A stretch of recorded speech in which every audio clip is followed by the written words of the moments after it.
For an emperor penguin chick, the ocean is not freedom. Not yet. It is born on a platform of frozen seawater in the middle of Antarctica, surrounded by thousands of birds that seem perfectly adapted to this impossible place. But the chick is not an adult. Its soft down can help protect it from cold air. It cannot yet protect it in freezing seawater, so the young penguin begins life inside a race it cannot understand. It has to become ready, and the ice beneath it has to remain. Emperor penguins do something almost no other animal attempts. They raise their young through the depths of the Antarctic winter, on a frozen surface with no nests, no burrows, and no warm ground. The egg itself survives only because a parent keeps it balanced on its feet, sealed beneath a fold of warm skin for weeks at a time.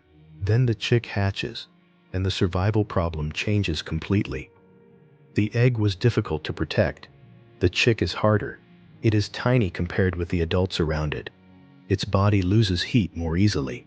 Its food has to come from a parent that may have traveled enormous distances between the colony and open water. And beneath all of them is something that looks permanent: sea ice. But sea ice is seasonal. That changes everything. For the first part of its life, the chick depends almost completely on the adults around it. A parent shelters it against the cold. When conditions turn severe, emperor penguins huddle tightly together, one of their strongest defenses against heat loss. Later, once they're a little older, chicks huddle on their own whenever both parents are away hunting. From a distance, the colony can look almost motionless.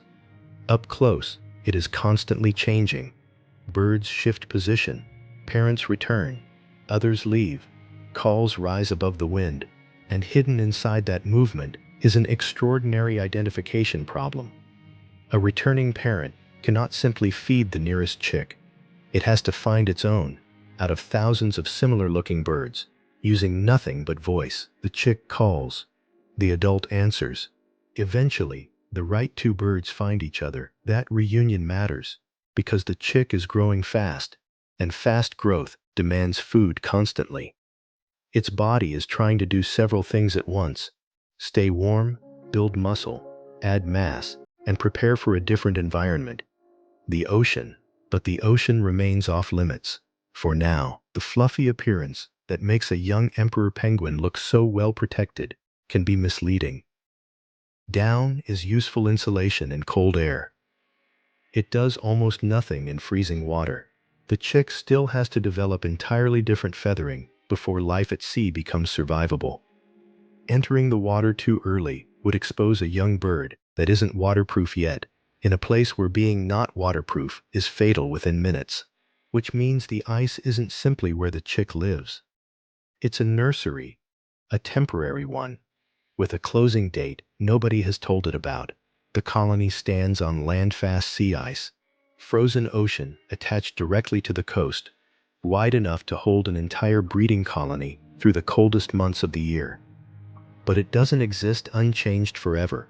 As the Antarctic season turns towards summer, sunlight returns, temperatures climb, and cracks begin spreading through ice that once looked solid enough to be permanent. Eventually, the frozen platform breaks apart on its own. Normally, the breeding cycle is timed, so chicks have developed far enough before that happens. But timing is everything.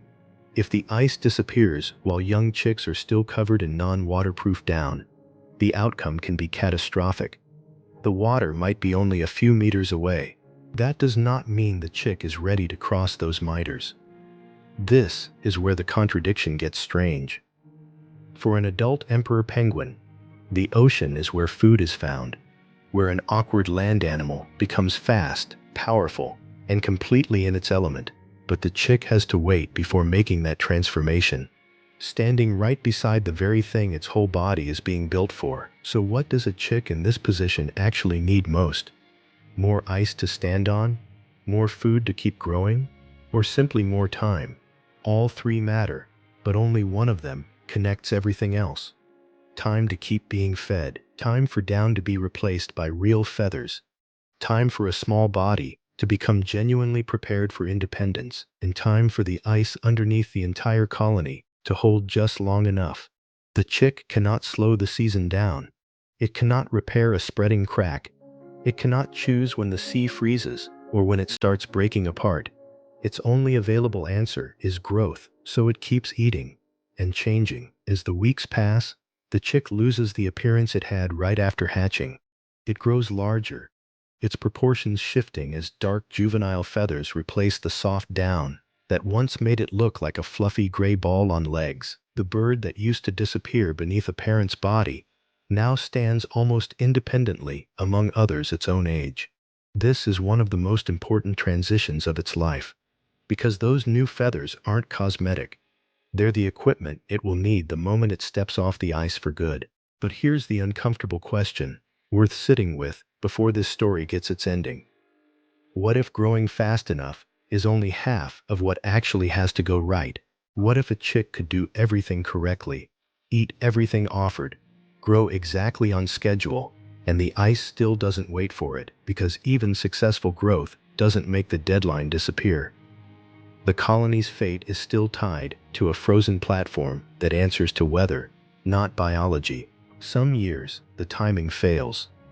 Researchers with the British Antarctic Survey have documented seasons when sea ice broke apart early, before that year's chicks had finished growing waterproof feathers.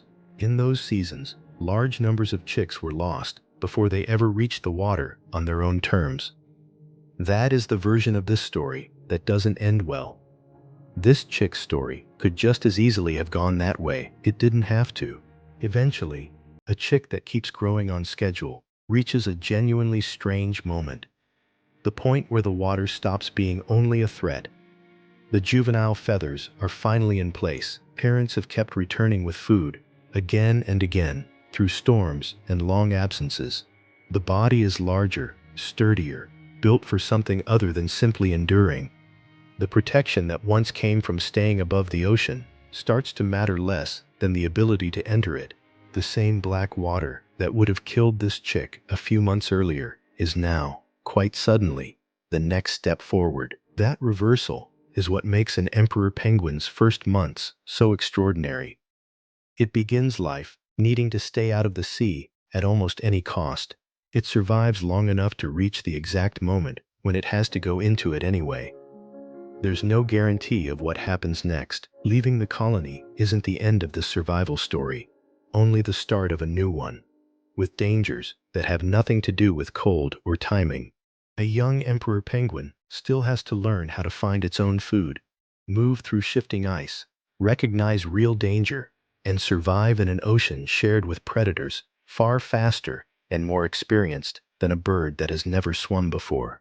Many young penguins will not make it through that next chapter, but none of it can even begin unless the first deadline is met.